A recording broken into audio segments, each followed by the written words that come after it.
de su composición química.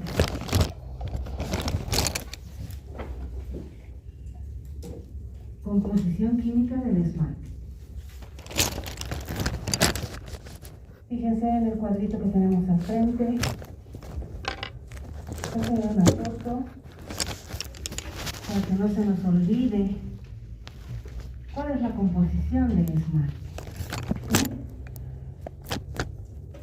Miren la imagen, perdón, ahora sí.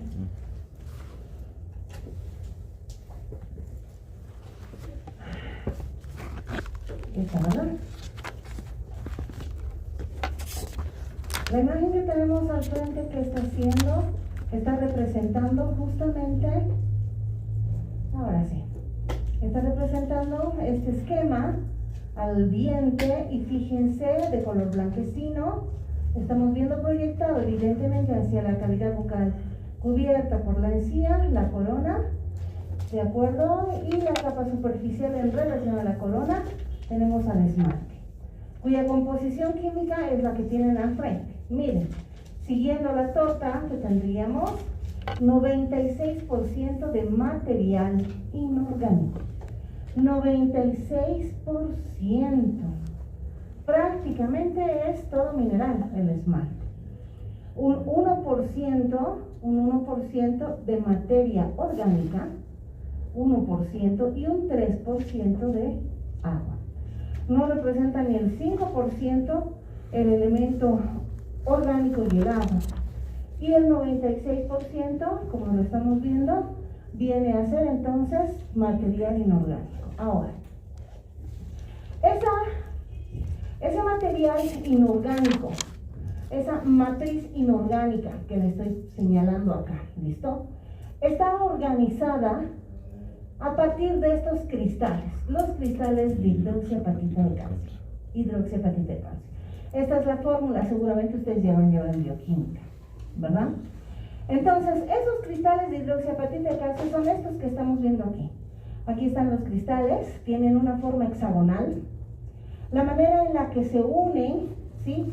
A partir de unidades, entonces, las cuales se van relacionando, adosando entre sí, y tienen que ser estas unidades de varios cristales, de varias sustancias químicas, las que guarden una relación tan próxima y tan unida mediante enlaces muy fuertes, ¿verdad? Para constituir a este cristal. Entonces, este es el cristal que forma parte de ese material inorgánico, que a su vez está formado por toda esta escala de sustancias minerales, que también le pueden sacar una foto. También le pueden sacar una foto. Miren lo que tenemos aquí. Los iones y el peso. ¿Qué quiere decir? ¿Cuáles son los más relevantes en relación a cada uno? Tenemos al ion calcio, 33.6% del peso total. Fósforo, 16.1%. También tenemos otros cristales, como los carbonatos, 1.95 a 3.66 el magnesio, 0.25 el sodio, 0.25 el cloro, 0.19 perdón, el potasio, el flúor. Entonces, cada uno con el peso respectivo, siendo parte o organizando este cristal, que tiene las siguientes dimensiones. Miren, es un cristal muy grande. Si hablamos de cristales, en todos los tejidos duros, el hueso, el esmalte, el cemento, la dentina están formados por estos tipos de cristales. Y de todo este complejo de sustancias minerales, este cristal del esmalte es el más grande, Tiene las siguientes dimensiones: de 10 a 1000 nanómetros de longitud, de 30 a 60 nanómetros de ancho y de espesor aproximadamente de 10 a 40 nanómetros. Entonces es bastante representativo en relación, por ejemplo, a los cristales que ya hemos visto en el tejido óseo y que aproximadamente tienen un tamaño, una longitud entre 30 y 40. Estos son los cristales de hidroxiapatita de calcio. Si nosotros los vemos a partir de microscopía electrónica de barrido, como lo estamos observando en este momento, así se observan esos cristales de hidroxiapatita de calcio, los cuales evidentemente tienden también a coaccionarse entre sí para formar unidades amplias mediante lo que vendría a ser también un eje de nucleación.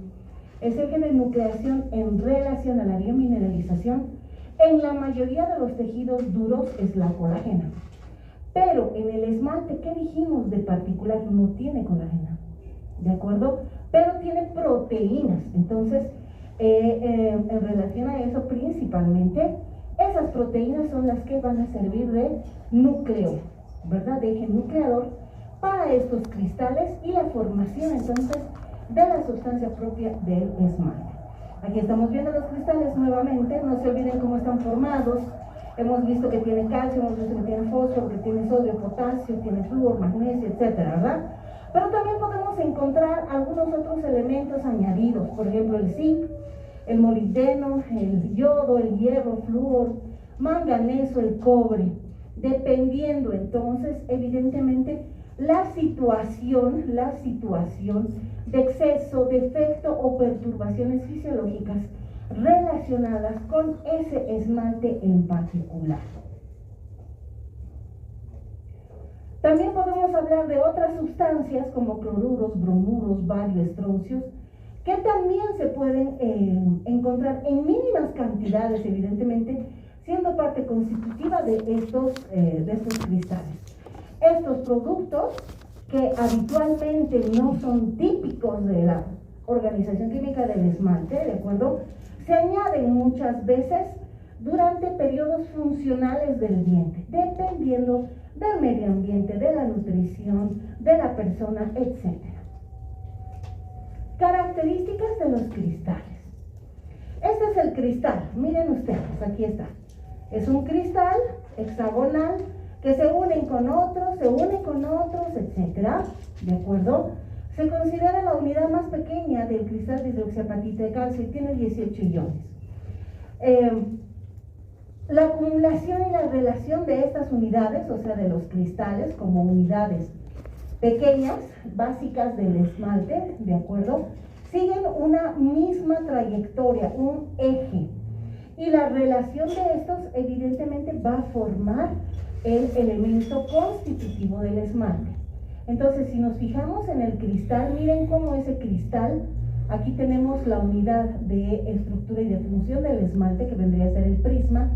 Entonces, estos prismas están formados por estos cristales, ¿de acuerdo? Ahí tenemos al cristal, ahí lo estamos viendo y hemos dicho que está formado por estos iones. Aquí están los iones para que ustedes los puedan ver.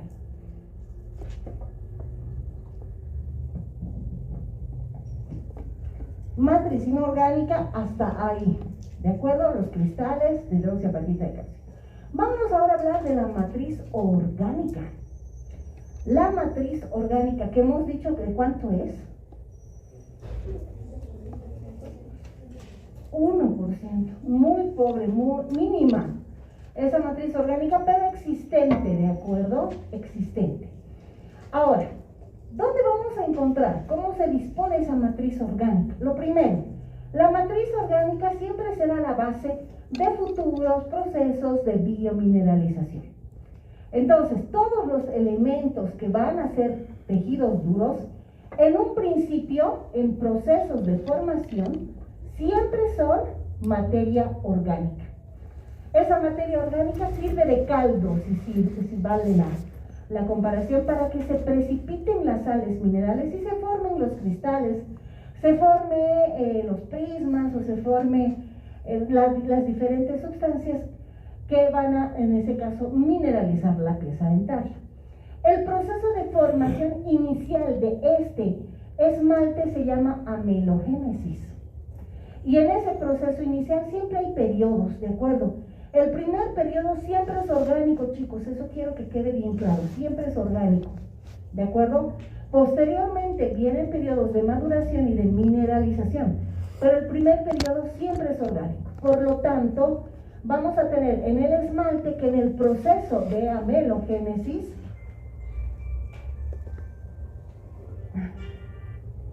perdón, voy a parar.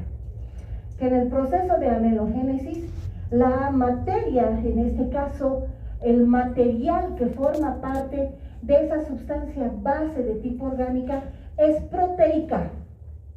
es proteica, no colágena. En el hueso la base es colágena, en la dentina la base es colágena. En el esmalte no hay colágeno, ¿qué hay? Proteínas. ¿Listo? Eso que quede bien claro. Entonces, esas proteínas son sistemas de complejos multiagregados polipeptídicos, evidentemente como se organiza cualquier proteína. La característica principal de la presencia de esos elementos proteicos: participan en el crecimiento de los cristales, envuelve a los cristales, orienta entonces la trama o dirección del prisma y también ubica electrónicamente, digamos, la organización de los propios cristales. Entonces, si yo me fuera a interpretar cómo el esmalte está formado por sustancias orgánicas, más o menos esto sería lo que vería, ¿no? Aquí están los cristales y decíamos, puede ser alrededor, puede ser entre, ¿de acuerdo? Orienta estas proteínas, entonces, que las vemos aquí bien representativas, son parte también del esmalte. ¿Cuáles son esas proteínas? Las siguientes: amelogeninas, enamelinas, ameloblastinas, tuctelinas y otras. Repito: amelogeninas, ameloblastinas, enamelinas, las tuctelinas y otras. La concentración de una y otra varía. Primero en procesos de amelogénesis y luego ya en procesos minerales.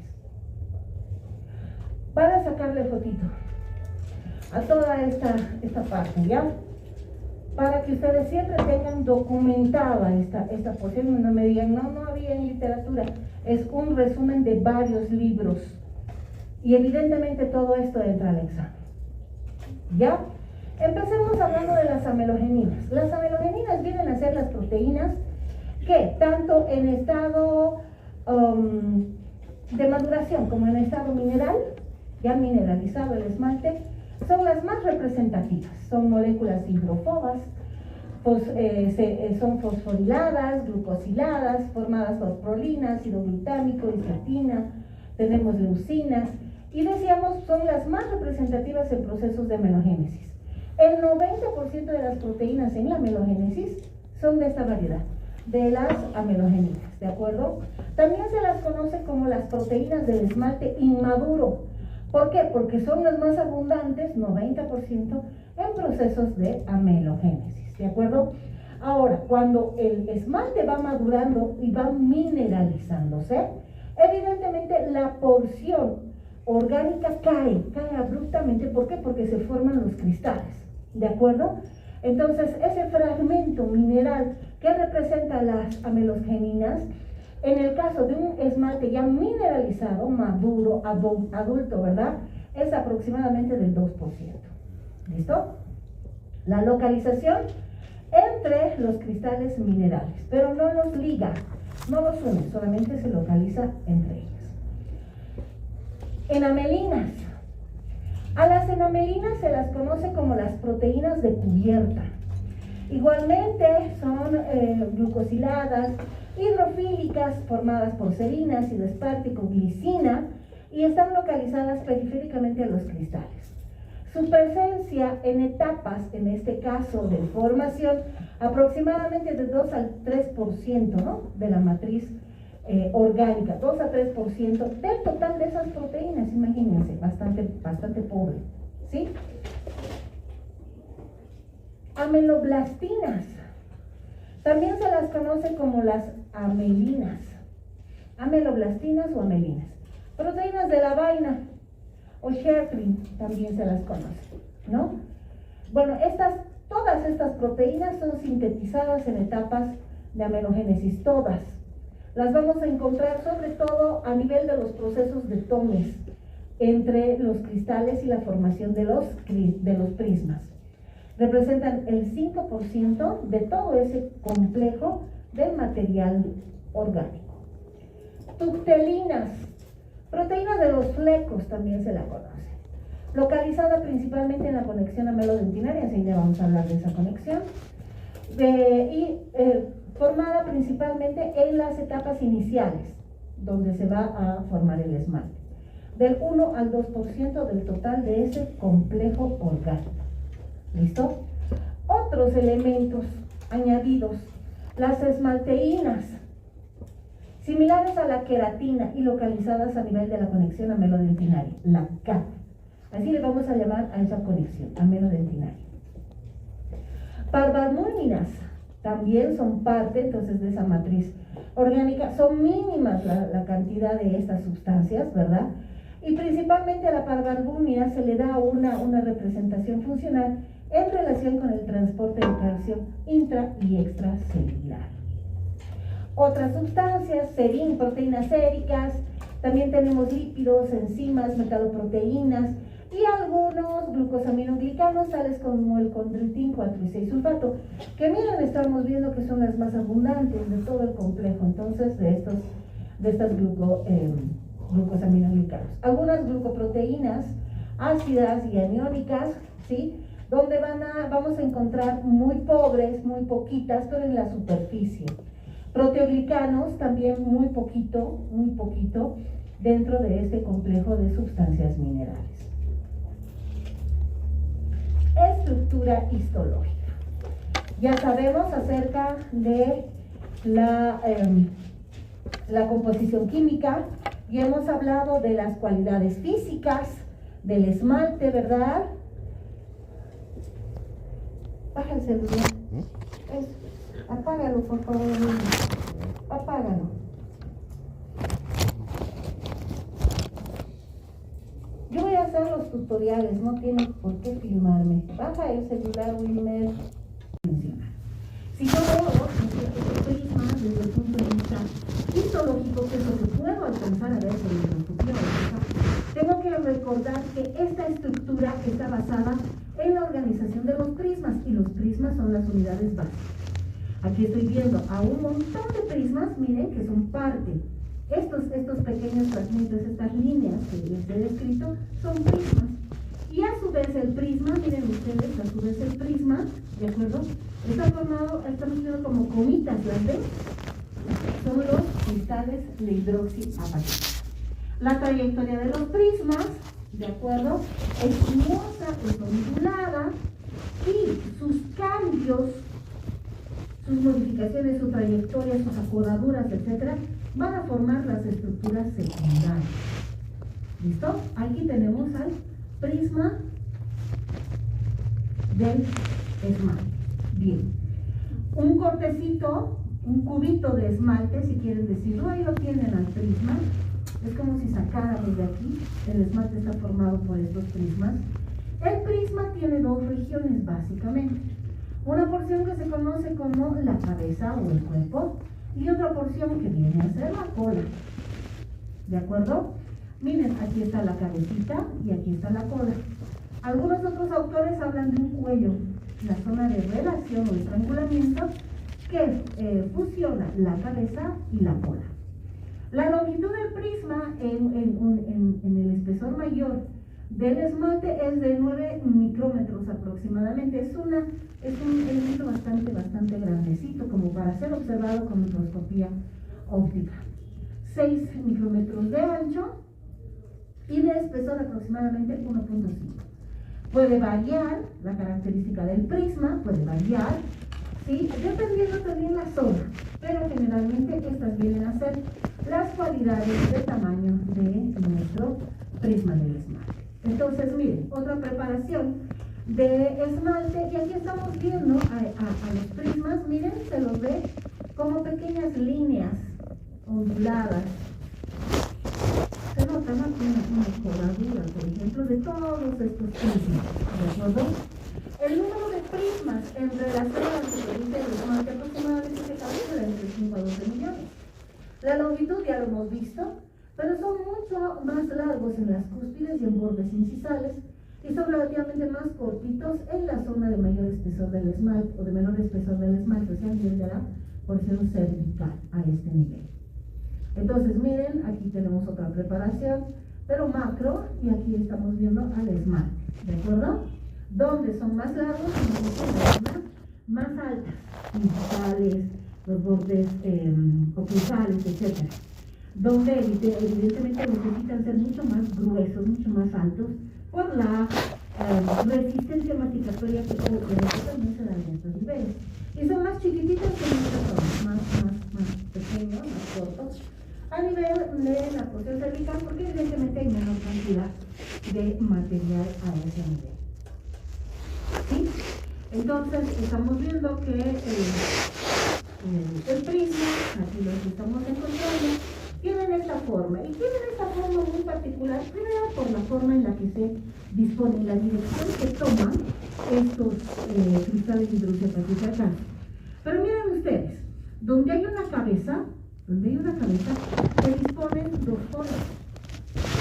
Y donde hay una cola, se disponen las cabezas. ¿De acuerdo? Si nosotros lo marcamos, lo estoy marcando, ahí está. Ese es el prisma. Y la relación de los prismas, fíjense, es bastante fuerte. Por lo tanto, eso le da mucha dureza y resistencia al esmalte. Si alguien me quisiera preguntar y me dijera, sí, pero ¿y dónde entra el material orgánico? Aquí. Sabemos que es el 1%, pero ¿dónde está? Estaría entre los prismas, ¿ya? O entre lo que vendrían a ser los propios. Bien, miren esto para que ustedes lo puedan entender bien. Y es importante que conozcan, ya van a llegar a segundo año, Dios mediante, y ahí los doctores les van a empezar a hablar de adhesión, les van a empezar a hablar de materiales odontológicos, y van a tomar la base de esto, de lo que les estoy diciendo. ¿Ya? Para hacer una restauración ustedes tienen que conocer esto. Si no, ¿cómo van a manejar tiempos? ¿Cómo van a manejar los diferentes materiales o las diferentes marcas? El único que de esmalte, aquí metiendo la cabeza y la cola, ¿vale? ¿Pero es lo que es? Ahora, ¿por qué tiene esa forma? Por la dirección. ¿Qué tienen los cristales hidroxiapáticos? A nivel de la cabeza, ¿cómo se disponen los cristales? Los cristales siguen paralelos al eje del prisma. Este es el eje mayor del prisma, miren, paralelo. Aquí está, esta parte. ¿Listo? A nivel de lo que vendrían a ser las funciones del cuello, por ejemplo, hay componentes que trabajan con el cuello, hay una ligera inclinación de lo que era una dirección paralela al eje mayor. Miren cómo se inclinan. Siguen esta trayectoria y de repente se inclinan. ¿Listo? Y a nivel de lo que vendría a ser la cola, la forma del prisma, miren la cola, los cristales se van a disponer perpendiculares a ese eje. ¿De acuerdo? ¿Cuál es mi eje mayor? Este es mi eje mayor. Este es el eje mayor. ¿Listo? Entonces, ahí tenemos que en la cola, estos prismas se van a disponer de diferente manera. ¿De acuerdo? Hemos dicho que el esmalte está formado por prismas, pero resulta que hay dos regiones en el esmalte que no tienen prismas. A estas regiones se les conoce como el esmalte aprismático. ¿Ya? Y la característica más interesante de este esmalte prismático es que no tiene prismas, pero tiene la misma estructura dada por los cristales de hidroxiapatita del resto del esmalte. El único detalle es que estos cristales no están ubicados de la forma en la que les he demostrado a nivel de lo que vendrían a ser los prismas. Entonces, por eso no hay prismas en estas dos localizaciones. ¿Cuáles son esas localizaciones? Miren, a nivel de la CAP, como lo estamos viendo acá, fíjense ustedes, se ve, ¿verdad?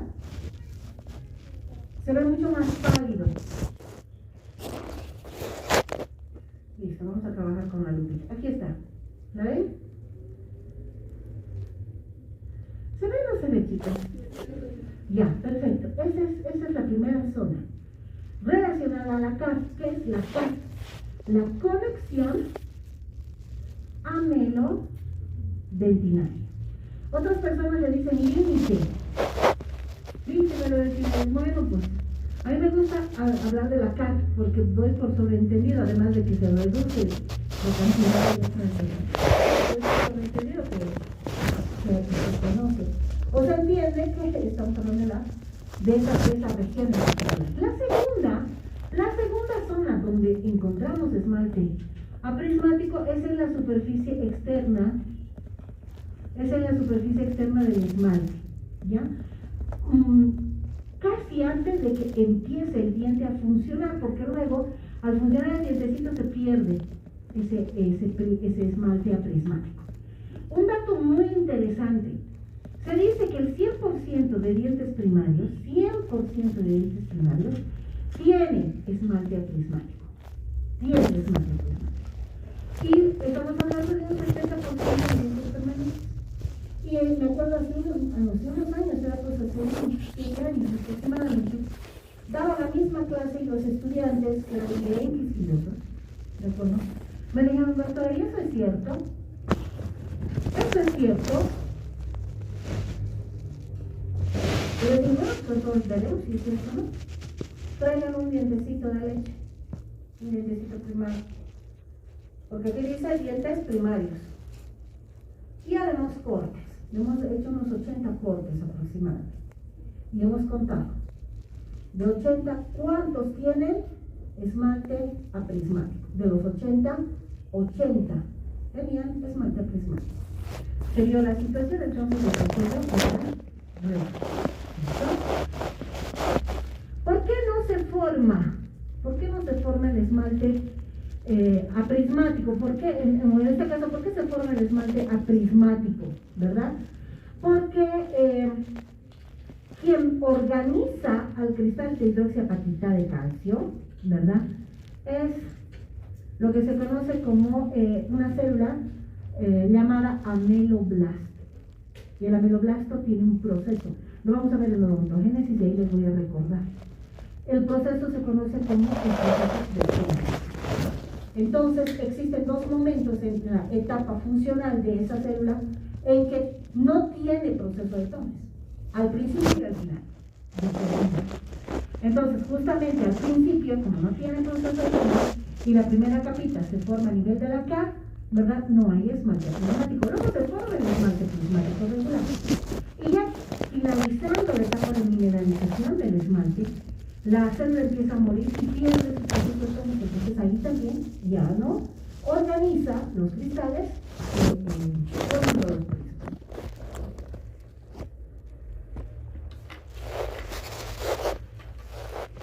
Estructura histológica secundaria. Unidades de estructura secundarias. Vamos a hablar de las unidades de estructura secundaria. ¿Cuál es la unidad de estructura básica del esmalte? ¿Cuál es? Los prismas, chicos, los prismas. Ustedes me pueden decir, son los cristales, pero no lo pueden ver en sus preparaciones. Los tienes que trabajar con microscopía electrónica, qué sé yo, ¿verdad? Entonces, ¿qué forma toda la estructura del esmalte para poder observarla, ¿verdad? Es el prisma. Entonces, vamos a seguir este cuadrito. Si tenemos unidades de estructuras básicas del esmalte, que son los prismas, a partir de los prismas, es que se van a formar estas unidades secundarias. Por su presencia, por su orientación, clasificación, sus desviaciones, sus curvaturas, sinuosidades, localización. ¿Qué tipo de estructuras secundarias vamos a encontrar? ¿Sí? Vamos a encontrar que, decíamos, dadas diferentes características, miren, este es un esmalte, este es el esmalte, esta es la cara, y aquí es el esmalte.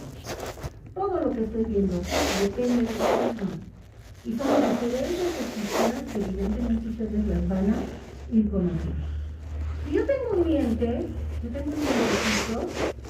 ¿de acuerdo? Y me voy a trabajar sobre esmalte. Aquí tengo la pieza, aquí está la corona y aquí está el esmalte. ¿Qué estructuras secundarias voy a encontrar? Lo primero, las estrías de Retzius, Voy a encontrar el esmalte nudoso, encontraré la línea neonatal, los usos adamantinos, las laminillas del esmalte, los penachos del Linderer, las bandas de Hunter-Shaker, las periquematías, las líneas de imbricación. Ahí les complica la vida, ¿verdad? Ahí sí que se las complica, es una maravilla.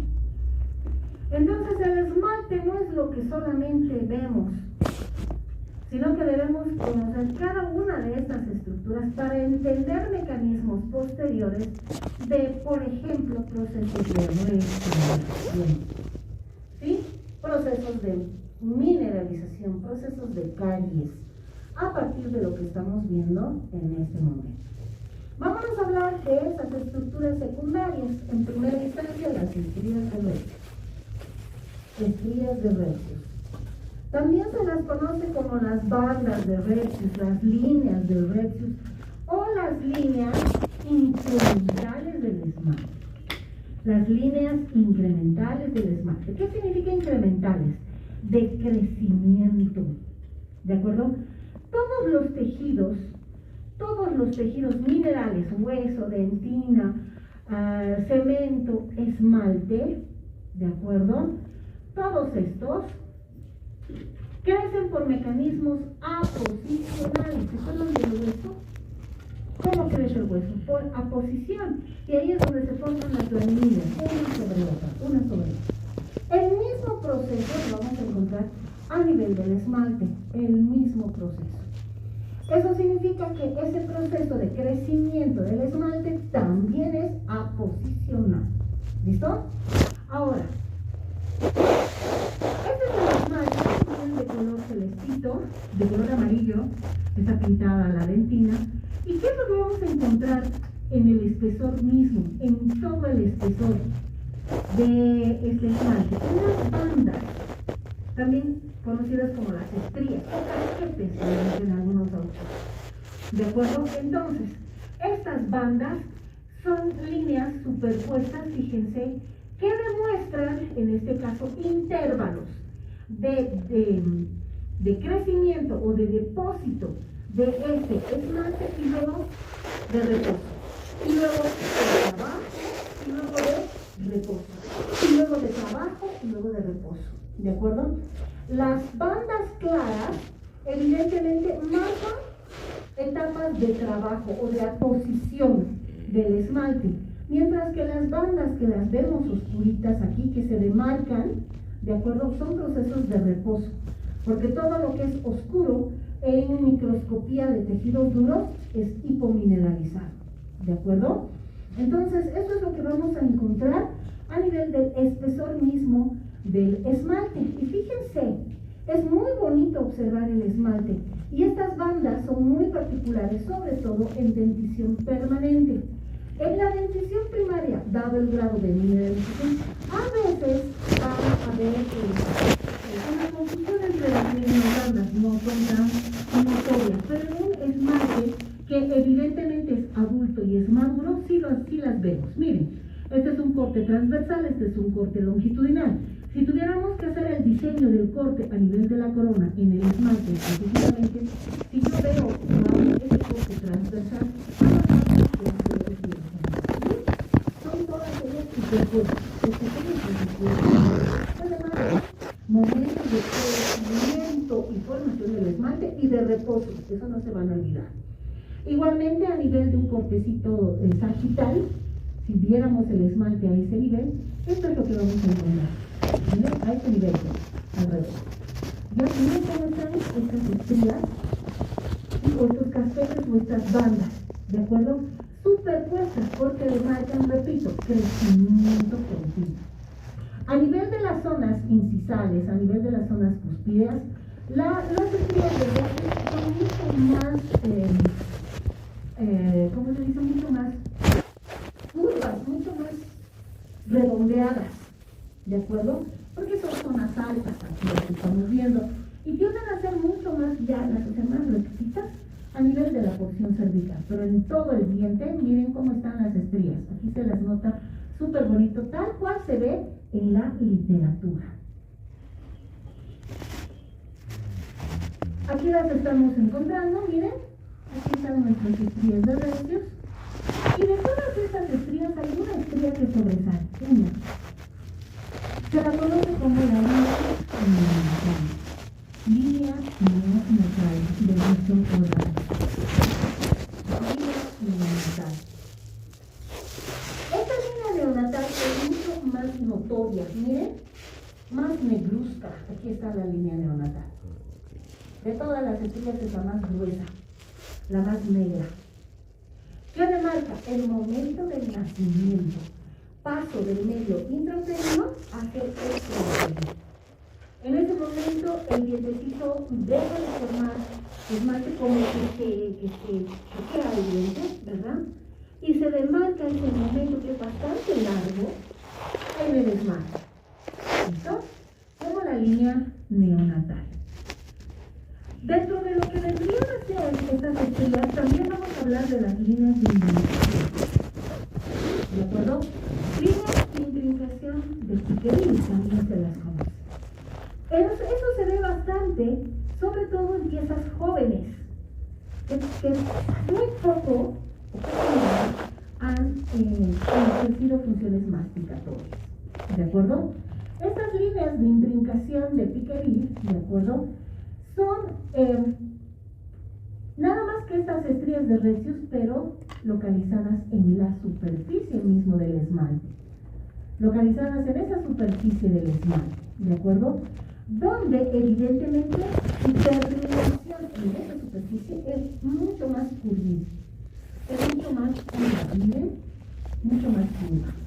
Estas líneas de intrincación, ¿de acuerdo?, se demarcan por los surcos externos, en este caso, hacia la superficie, ¿verdad?, que decíamos es bastante notorio. Y desde ese punto de vista, esa curva, ese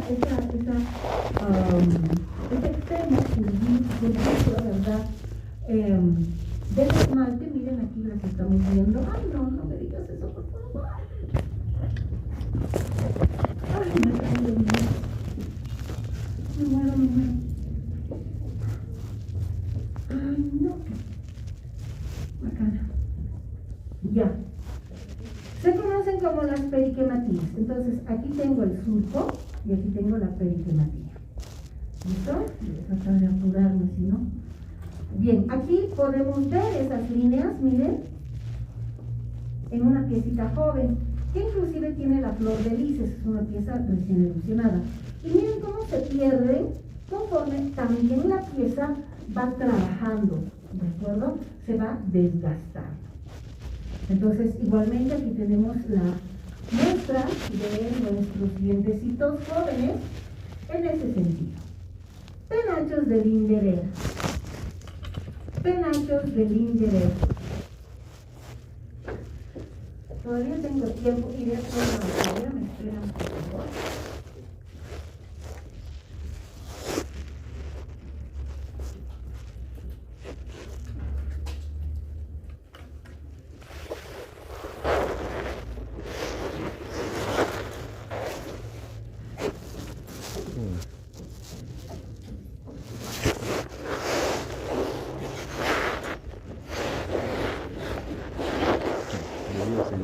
En este bolsillo, ¿no? No sé cómo lo llaman eso entonces.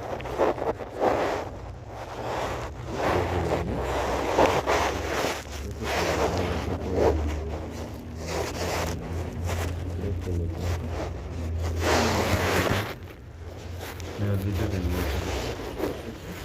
El hueso simplemente podría ir allá con el hueso. No he podido contestarte, estoy en teórica. Sí, yo. ¿En serio quieres que sufra Mira, más? me la pongo. Te voy a por mi batería. Regresa, Teito. Está todo grabado al menos. Estoy grabando, sí. Ella nunca va a lanzar los videos. Ya sé cómo es ella. No hay que creer a alguien que tiene la boca más grande que su cerebro. Mientras el pobre grita, el sabio es una paja.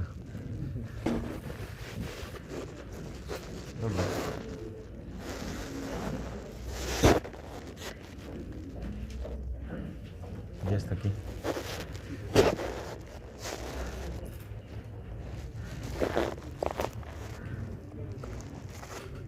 Como quisiera que alguien viniera el martes.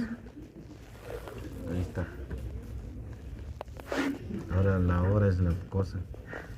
La hora. No te vas a atrasar, ¿verdad?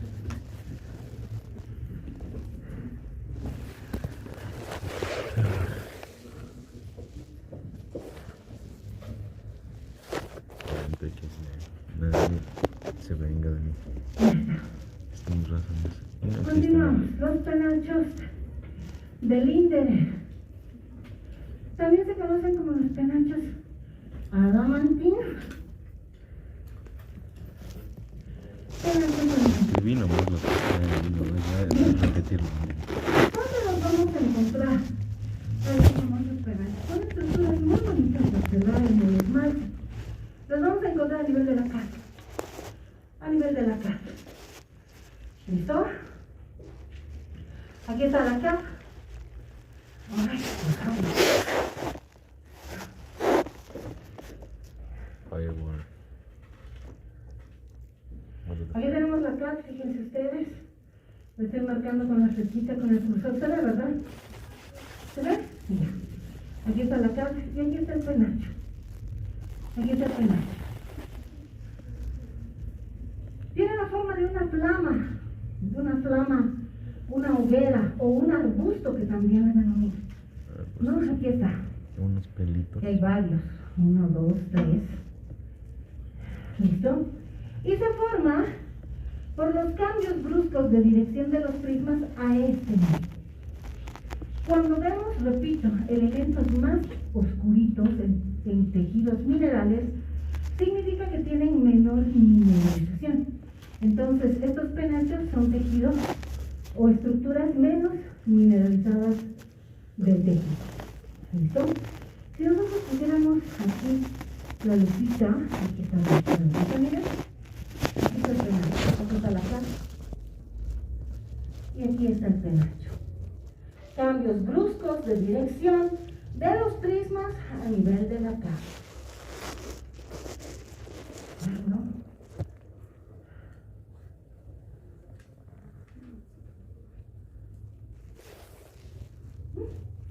Eso era todo.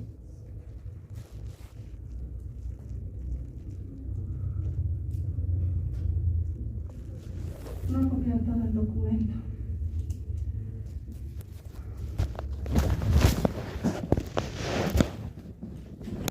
Prepárate.